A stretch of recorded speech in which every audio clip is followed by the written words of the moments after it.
Eve woke up in the middle of the night to find herself in the forest. "This isn't my home," she shrieked. "Where are my maids?" Confused and unsure about what to do next. She started to cry. Just then, she began to hear whistling from a path nearby.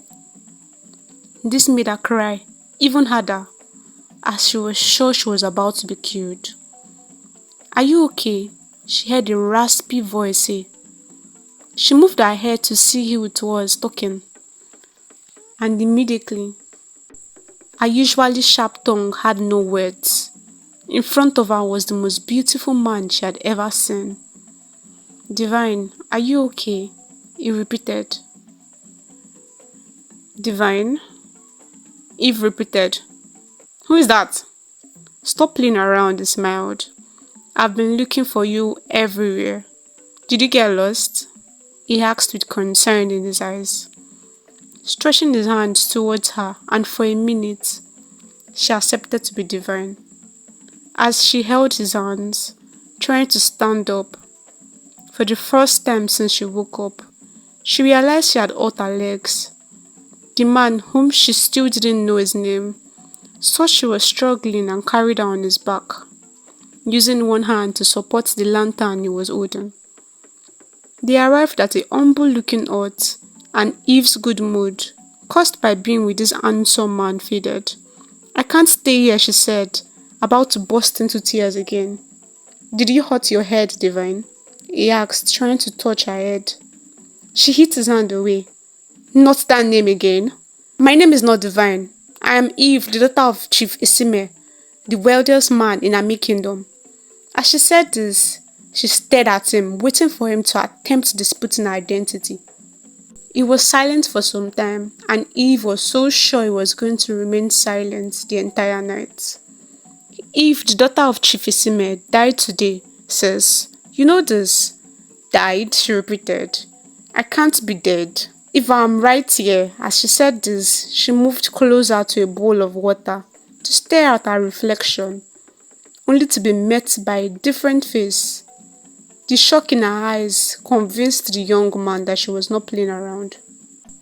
Hours later, they were both seated, trying to understand what was happening.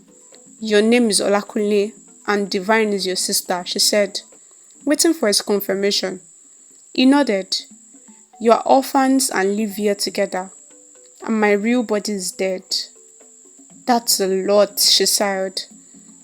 "Is Divine in there?" he asked, with eyes so big and sad.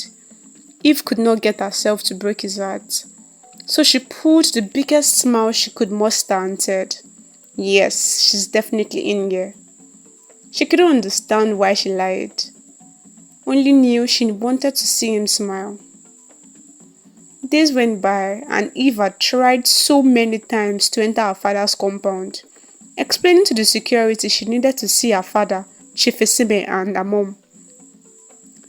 But because of how tattered looking she was thrown out each time. She decided to change her approach and wait to talk to her sister Nancy. Nancy was Eve's favorite person in the entire world. She was sure if anyone could help her, it was her sister Nancy. Eve knew Nancy's daily routine, so she waited at Nancy's favorite places: the park, her favorite restaurants, pet stores, and any place she could think of, for days hoping to meet her. Eventually, Nancy came to her favorite restaurant just when Eve was waiting. But she did not come alone. She came down from Shegun's car. Shegun was Eve's boyfriend. Yet, why was Nancy coming out of his car, linking hands with him? It suddenly dawned on Eve. The last thing she remembered was eating cookies baked by Nancy. Did Nancy poison her? Or is it something else? Did Nancy betray her sister Eve? Or is Eve overreacting? Find out in the next episode of Countdown to Eve's Revenge. As always, like, share, comment, and if you're not subscribed already, please subscribe. Let's get this channel to 500 subs before April ends. Thanks for watching. Bye.